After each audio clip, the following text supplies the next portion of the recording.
Hello, ladies and gents. Welcome to episode 10 of the Deu Awuok Show, where it is my job to interview professional and collegiate soccer players about their life journeys around the beautiful game. On this episode, I speak with Abdul Shakur Mohammed, a professional soccer player for Atlanta City in the Major League Soccer. Amongst other things, we talk about his experience leaving his family behind at age 10 to join the Right to Dream Academy, his D1 soccer experience at Duke University, as well as being selected second overall in the 2023 MLS draft. Shaq has one of the most inspiring stories I've ever heard, and I hope you enjoy this episode. Hey, Shaq, welcome to the show. Thanks for joining me. What's up, man? Thank you for having me. I know how busy you are, so really appreciate your time here. I guess we can start things off with a little introduction. Give us your full name, where you're from, and an interesting fact about you. So my full name is Abdul Shakur Mohammed. I grew up in Ghana up until I was 15. Then I came to a boarding school in the U.S. Then went to the boarding school for 3 years. Then went to Duke for a year and a half. And now I just started playing for Orlando, and I've been there for one season. And I guess an interesting fact about me is that I have twin sisters that are younger than me. So that's kind of interesting, I guess. Yeah. Nice. How many siblings in total? Two brothers, two sisters, and then myself. So five of us. Nice, nice. And where you go by Shaq? So where did that nickname come from? I know it's obviously part of your middle name, but how did that come about? Yeah, I mean, I think it was also um, at that point where that song, like by Big Shaq, like Man's Not Hot came out. And obviously, my name is Abdul Shakur. So it comes from the Shaq from Shakur. So it was kind of a thing. And then, yeah, ever since, many people have been calling me that. It's a cool nickname. What was Mhm. life like growing up in? Is it Kumasi, Ghana? Yeah, Kumasi, yeah.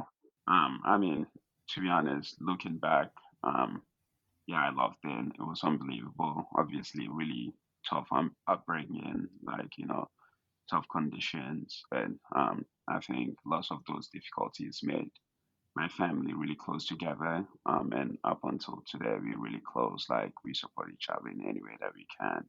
Looking back, I think that's the reason why I'm who I am today. So, yeah, I'm proud to be a person from Kumasi for sure. Nice. Yeah, that upbringing part of your identity and probably part of what drives you today. So I'm glad to hear that. When did you start playing soccer, and I guess who got you involved with the sport? I know this sounds a bit cliched, but I've played for as long as I can remember. In Ghana, it's just a thing, like it's almost a tradition, like everyone grows up playing. So I kind of grew up playing, but I think the moment that became a bit serious is probably when like my older brothers would like take me around to play with like their older friends. So um, right around that time, I knew I was kind of decent because it was almost a privilege to be able to play with the older boys because they wouldn't like let anyone just play. So Yep. I always loved playing. Like I would come back from school and then I would just go with myself, just be hitting balls on the wall. Like it was just, for me at that point, it was just something that I just did. I didn't even think about, the ultimate dream of playing pro or whatever. I just loved having a ball. So yeah, I started loving it, and then yeah, here we are today. Nice. And then I think at the age of 10, you were scouted to go play with the Right to Dream. Tell us a little bit about the Right to Dream, what that organization is about, and what they did for you. Yeah, Right Stream is like an academy back in Ghana that they expanded beyond just Ghana. It was like a lot of West African nations. Hmm. And then we had even a kid from like South Africa and all that. So yeah, basically is I would say probably the best academy for soccer in Ghana, but also for education. So yeah, it is they scout basically good talented kids that are both equally good at playing football, but also have an educational foundation to progress in life. And when I was 10, I was lucky enough to be selected there. I went in for trials for like 3.5 months. Wow. And then yeah, it was really long for me. I had to like grind my way out. For some people, it's much less than that, but for me, they kept wanting to see more and more. Uh-huh. And they knew I had more, but I was struggling at the beginning. And then they still kept giving me the chance. And then ultimately, I got a scholarship there when I was 10, 11. And then I was there for 4 years, and it was, yeah, some of the best years of my life for sure. Wow, I'm really glad to hear that, and I can only imagine how tough that must have been. You know, at the age of 10, to be leaving your family and friends behind. Talk to us about that experience, what it was for you and the rest of your family. Yeah, the first few days were it was very tough, especially because back then I didn't like have a cell phone, so it was like so hard to like be able to communicate back home. And mind you, this whole time I've been living in the same room with my parents. Like every day I sleep together in the same room, everything. So like my first few nights, all I was just doing was crying because I had never lived away from home, and I was only 10. So it's like impossible to just imagine having a life that was beyond living with your parents and like my brothers and sisters. So yeah, the first few days was just spent like crying every night. Like in the morning, I'll go play football, I'll be happy, and then at night, I'll just start sobbing. So that was hard, obviously, but then I knew like my parents, they were happy about the situation because um, I was getting a life that they wanted to provide for me, but they couldn't provide. So they were happy that I was able to get that somewhere else. So, um, yeah, I mean, like everything in life, you kind of have to make sacrifices. And I guess that's one that I had to make really early in life, but it kind of paid off. Yeah, I'm really happy to hear that all that sacrifice, Mhm. to make it those at that young age. It's quite incredible. How far was the Right to Dream Academy from your hometown, and how often did your parents see you? So at the beginning when I got there, because I wasn't really traveling to Europe to play any tournaments or stuff with Right Dream, when I was really young, they would see me after every 3 or 4 months. They would see me for like 3 weeks. So that was it. They were investing or nothing. I was there up until 4 months, and then they would see me for a few weeks, and then I'll go back to the academy. But then when I got older and older, I wasn't even seeing them for maybe once every year because I was traveling with the academy to like go Oh, play on wow. tournaments. So like I would maybe see them on Christmas break. What did the typical day look like while at the Right to Dream? Yeah, a typical day was we woke up at like 5:30. I remember Eh, those days. Really? Why so early?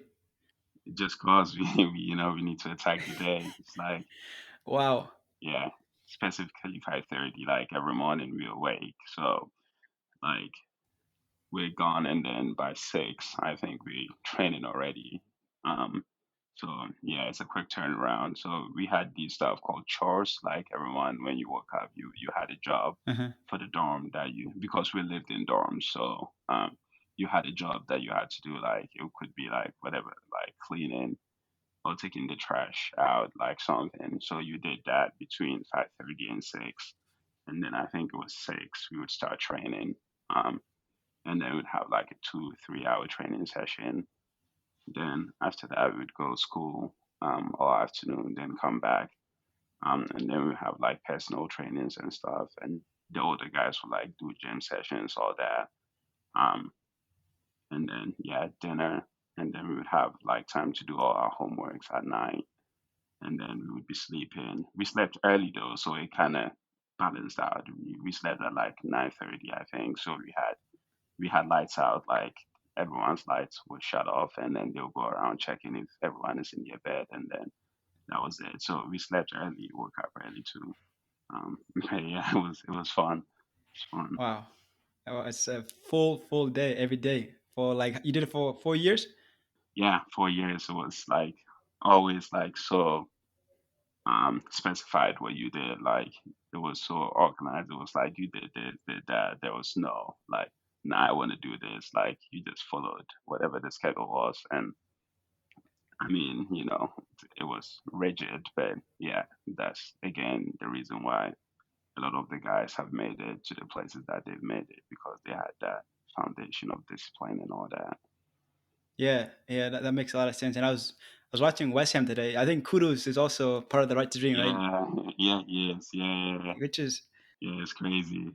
Yeah, that's the boy. It's ridiculous. Yeah, he's lighting up the Prem right now. I know. I think he's gonna be there maybe a year or two. I think he's probably too good for West Ham. I think some bigger clubs are gonna get him within the next couple of years. For sure. I see that happening. Yeah, unbelievable player. Yeah. Wow.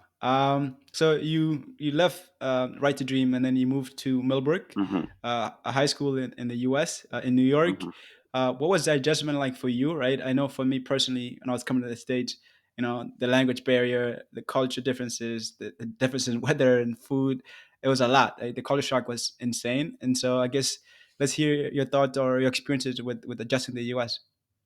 At the beginning, it's so surreal. I remember when I arrived at my boarding school, and I was like, "This is heaven!" Like, it's like it's just so different from obviously what I was used to seeing back at the academy, and I just sensed that was a good place for me because I had worked so hard at the academy to gain that opportunity to be there to go to school. So it was amazing, but obviously it was so tough to be able to settle in. I was basically coming from the opposite side of the spectrum, if that makes sense. Like I was used to living in very harsh conditions, and all of a sudden I was having it so nice. So it was kind of hard at the beginning to be able to like just settle in because that wasn't a life that I was used to. But then I met my host family there, and they're just unbelievable people that I've grown to love so much, and they've supported me the whole way. And in my 5 years here, like I'm always with them and stuff. So they've been an unbelievable support to making just living in the US easy. And especially at the beginning, like when I came in and I had no sense of family, they were there for me. So yeah, it was tough at the beginning, but once I got settled in, it was good. I had people to support me throughout the way. Nice. I'm really glad to hear that. And yeah, as part of the prep for this interview, I was watching your documentary that the Right to Dream did on YouTube, and I think it was your host parent, like towards the end, where they asked them, like, and I think he mentioned like, I've never cared so much what a kid thought of me, and dude, I kid you not, I literally cried. That was so touching. But so I'm really happy that that they were to bring you into their family and made that transition a lot easier for you. And also for the viewers, I would recommend seeing that documentary. It's on YouTube. Just look up Right to Dream, Shakur Mohammed. You'll be able to find it. They'll do a way better job of like telling his story than I am trying to do today. But I guess when you came to the States, were there any like surprises that you had? There were a few cultural shocks, obviously. Like I said, it was just a different world. I knew it was gonna be nice, but I didn't know it was gonna be like that nice. And even before I came to the US, I had traveled to like Europe and stuff to play tournaments and stuff, but I had just never seen a place so nice, and like the facilities was just mind blowing. So for me, I just sensed it was an opportunity. If anything, like I knew I had everything. I had no more excuses to give. Like I could maximize my potential there. So, but even in that, there wasn't anything crazy. It was just at the beginning a lot of homesickness again because I really get attached to places and leaving is hard. So yeah, I think the biggest shocks for me at the beginning was how hard it was to like get used to the culture and all that. So yeah. Yeah, it takes some time, but to your point, yeah, there's a lot of people here that are very welcoming and kind of help make that transition a lot smoother, which I'm super grateful for, and I'm sure you're grateful for them as well. So you graduated early from Millbrook, right? And not only did you graduate early from one of the top high schools in the country, but you graduated with honors. What would you say has pushed and motivated you to pursue both excellence in the classroom as well as on the field? For me, I don't know. I think it might have been something with my parents because in my community, many people would go towards the direction of joining the streets, like, not really taking school serious. And I think at a very early age, my parents they were very scared of me doing that because it was like almost a norm. And to be fair with people there, they didn't have that many choices. There was a lot of financial issues. If the parents couldn't support their kids, then they would just end up finding other ways of supporting themselves, and that normally led them to doing bad stuff. And my parents, they were very scared of me doing that, so they like tried so hard to help me go to school. Even if it was really difficult, they always pushed me towards going to school. So that was a value that I learned a lot when I was really young, to take school really serious. And even before I went to the academy, my parents didn't want me to go because they were afraid I was gonna rely too much on football, and not be able to take my education serious. So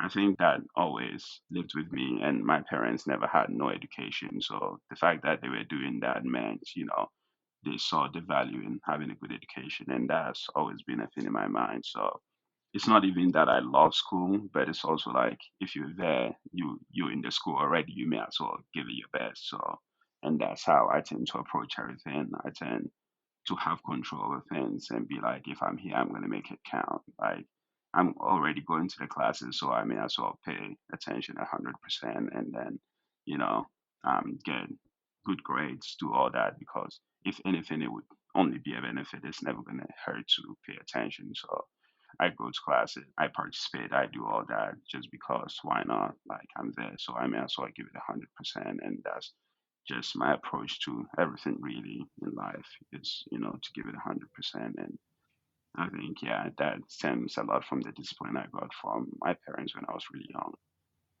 Yeah, no, that makes a lot of sense. And yeah, to your point, a lot of parents that bring their kids or come to the states, that's one of the concerns that they have. And my parents were the same way. I remember when we first came here, like we didn't have a car and stuff, so my like coaches would pick me up and stuff.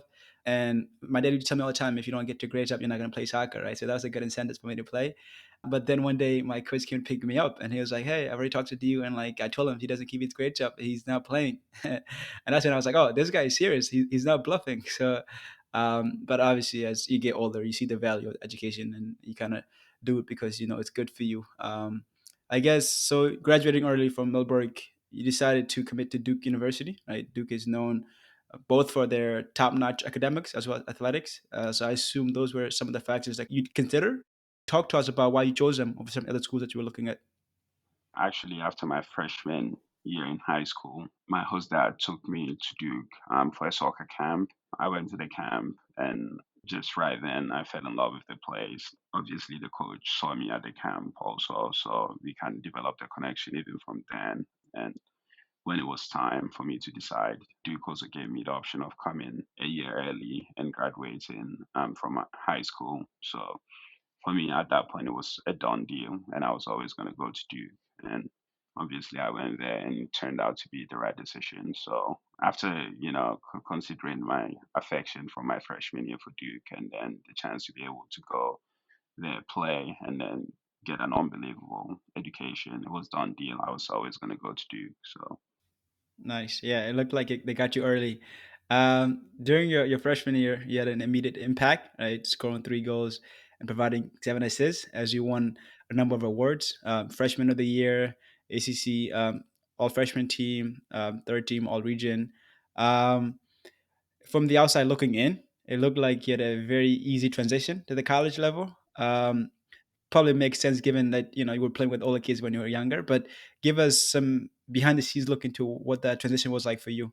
I'm so glad you asked that question because it was actually really hard. And Really? obviously, yeah, very hard, but because obviously of the numbers and all that, people don't really remember all the setbacks I went through to be able to get to that point. Because I remember my freshman year at Duke, before I went in, I had like a 5 month ankle injury, in the Oh spring wow. of my senior year in high school. Yeah. I was playing in a tournament in Dallas, and I almost like broke it. So I was in crutches for a while, and it was pretty bad. So I went to Duke. I was playing with this big ankle bracelet, so I couldn't run. Like I was really struggling at the beginning. And then at the beginning of the season, I'm trying to make an impression to the coaches after not playing for like 5 months, and I was struggling. And then the beginning of the season, I got COVID for 2 weeks. And you know how college works. Like once you get injured for 2 weeks, there would be like 4 games in between that time and then the time you come back. So I missed a few games, and then I came back and I didn't have a spot on the team. Like I would come off the bench for like 15 minutes. I almost had an emotional breakdown because I was used to being the guy and I wanted, to make that instant impact. But then, yeah, after a few games, I kind of found my place. I remember my first start was against UNC, and then I scored in that game, and then that was the beginning of everything that happened. And then, yeah, a lot of successes followed after that. But yeah, it was a hard transition. But obviously, at the back end, people don't remember because I had, a lot of good times at the end. But I guess, yeah, that's the story of life. You always just have to kind of grind through those challenges, and then there's always a light at the end of the tunnel, and I really do believe in that. That's some good context because it makes the numbers even better, right? Because from the outside, it looks like, oh, this guy freshman year providing all these numbers. It must have been easy for him to like adjust to the college level. So on top of the on-field success, you also, made the all academic team as well as on being on the dean's list.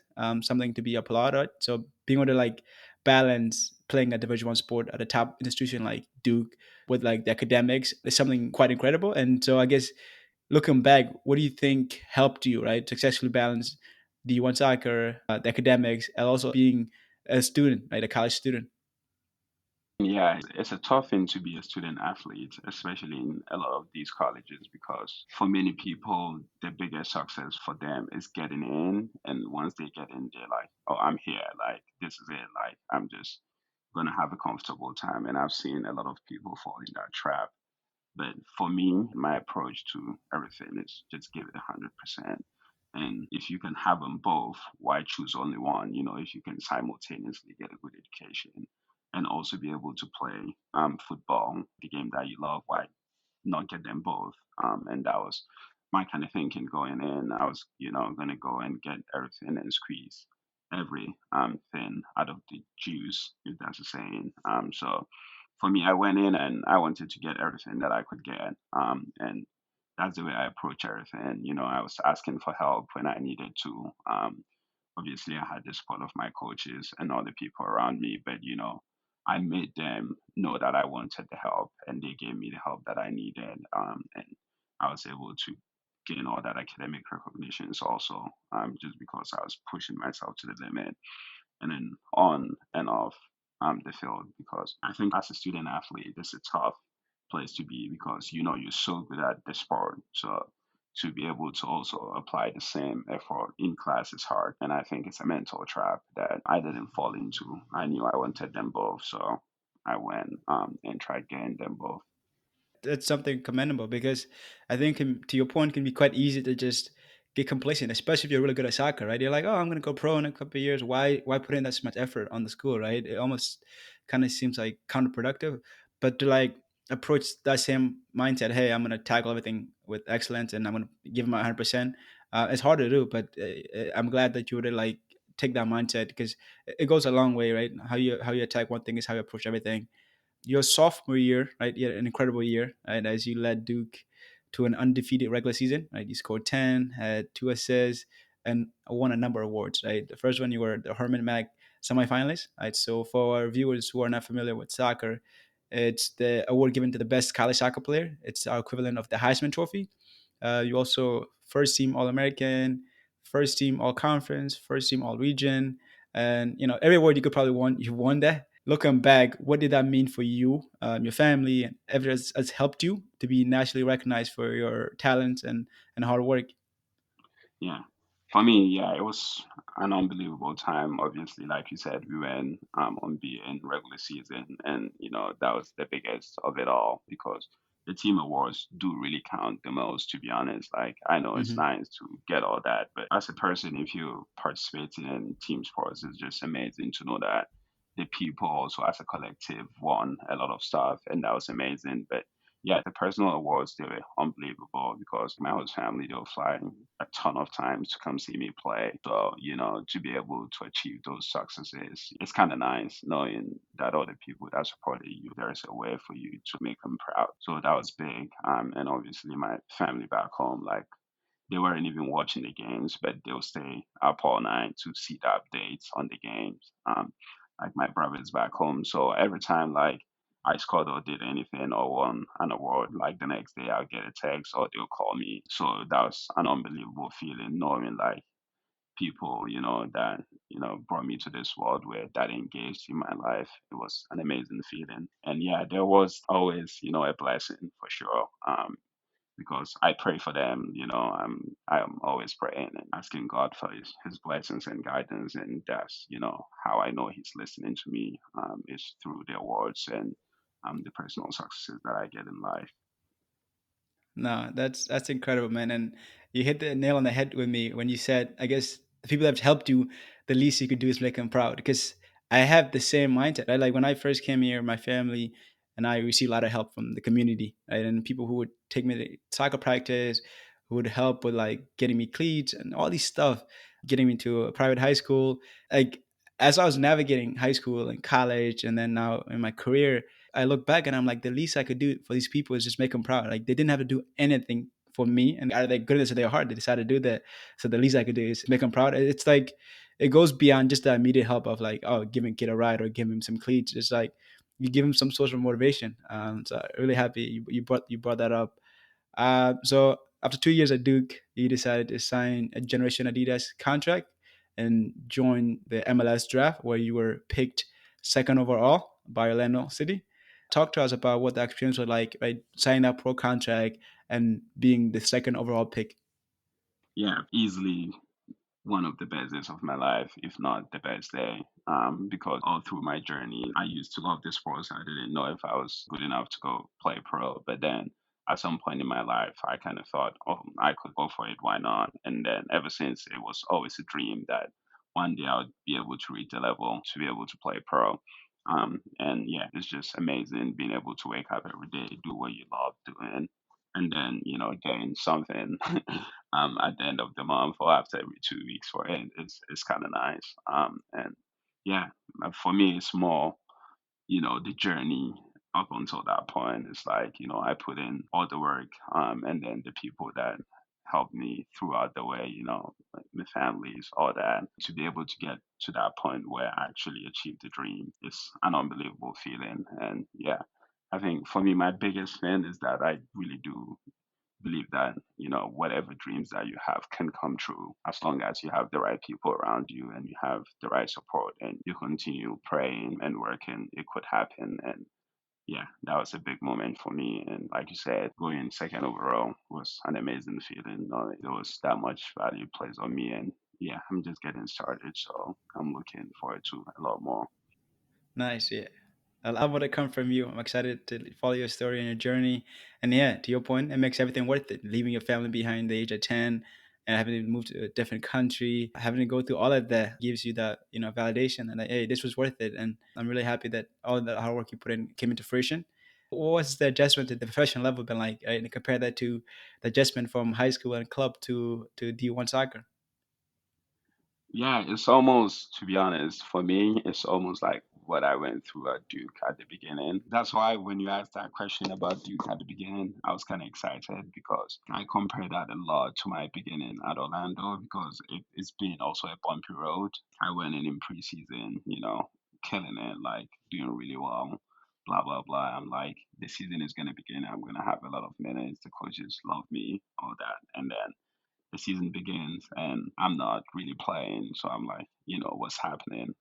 And there isn't really any clear cut answers. It's just almost always like, be patient, your time is coming.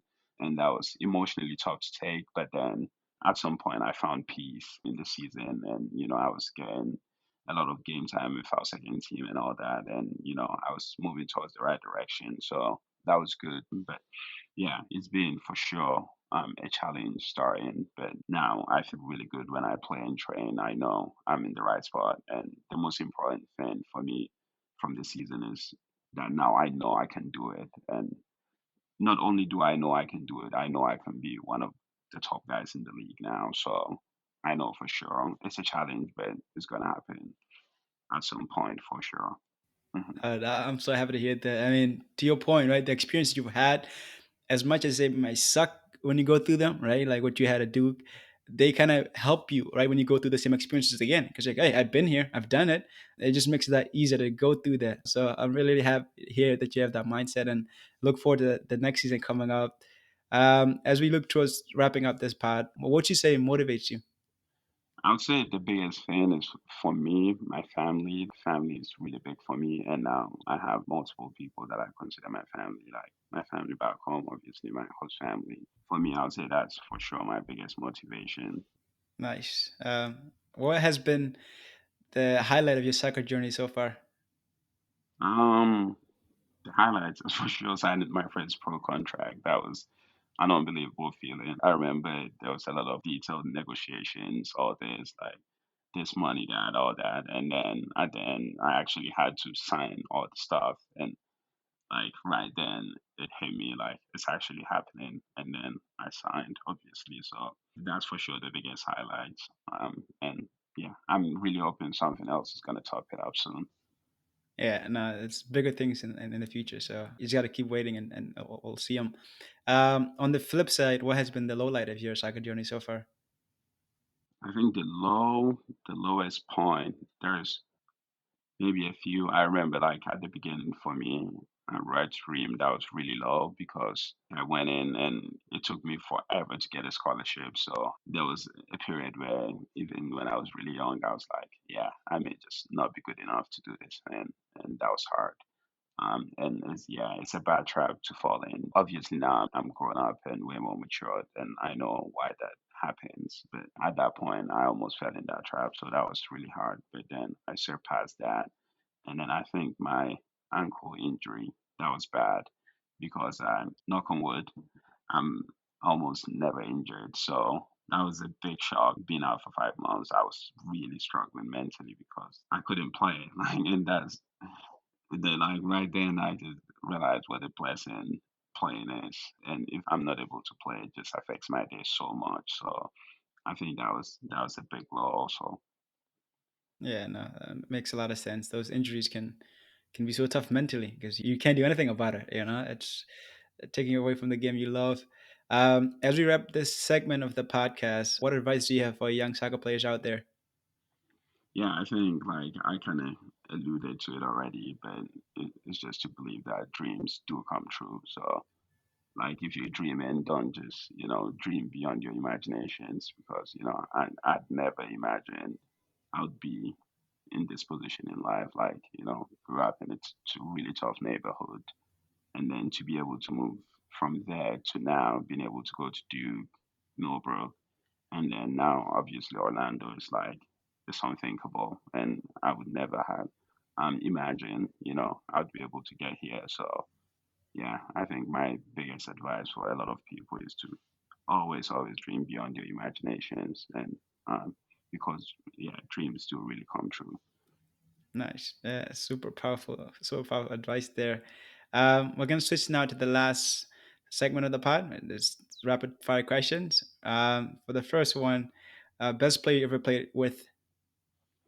Best player I've ever played with. Oh God. I'll say Kamaldeen Suleimana. He's on Southampton now, and he used to be the captain of my right stream team. 2002s. He was 1 year older than me, but we played on the same team, and we were really good friends. And I just remember like we would be playing in whatever, like a tournament or a game, and then he'd just be like, "Give the ball to me," and then you give it to him, and you just make something happen. And obviously for me, like from then until now, I'm kind of trying to grow into that person. So like now I see how much it takes to be able to do that. Like he's just an impact player, and he would be like, "Give it to me," and then next thing you know, he scored 2 goals and you win in the game. And I'm like, that's just something so different. And now that I'm kind of trying to move along those lines, I just realize how hard it is to be able to be like, I'm gonna win the game for this team and then actually do it. So I just remember even from when we were young that that's wow, that's just unbelievable. And now I even cherish it a lot more now. Best player you ever played against. Um, best player I've ever played against. Oof, now I'm trying to think. it's gonna be hard. I don't know. I mean, Orlando played against Messi, and I guess that kind of counts also. So, um, like, yeah, I was on the bench. I didn't get in the game, so I was sitting, but I got the chance to watch him the entire 90 minutes, and it's yeah. I know it's a cliche, but yeah, the guy is truly unbelievable. Like he just walks around the whole time, and like, but next thing you know, he's gone. He's made like a nasty run, or like he's dribbled 10 people or whatever. So like being on the same field um as him was unbelievable. Even though I was watching from the bench, was just unbelievable to be able to see the stuff he does and how he was always in the pockets and all that, and just so detailed. And yeah, there's a big reason for obviously being able to achieve what he's achieved in his life.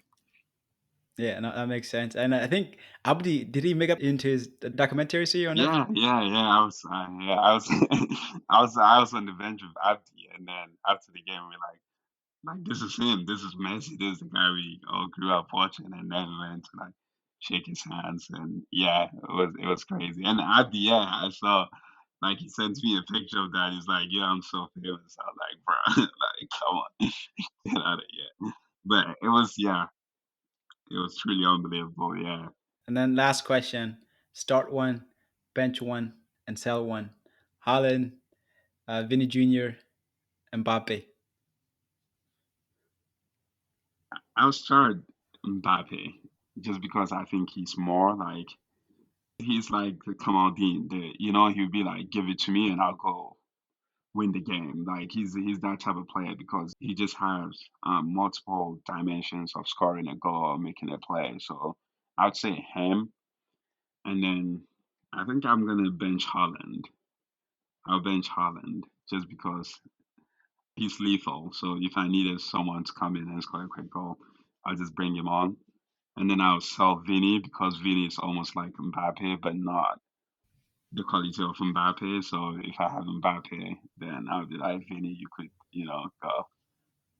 Nah, that's probably the best answer I've heard so far. Really, really, Yeah, is it? really Oh, thoughtful let's stuff go. there. uh, I guess that's all I have in questions. I don't want to keep you too long, but I guess where can our viewers find you if they want to follow your story and your journey? Yeah, I mean, do I drop my Insta and stuff? Just say what the what the ad is, and then Yeah, I mean, if you want to find me, probably my Insta is Shaq Mohammed. It's probably the best place. That's really the only social media that I use that much. I have a Snap, but yeah, don't add me on Snap, please. Um, but yeah, and then yeah, if you wanna like check my story, like you said, you can see it on YouTube on the right stream. Just Google Shakur Mohammed or whatever.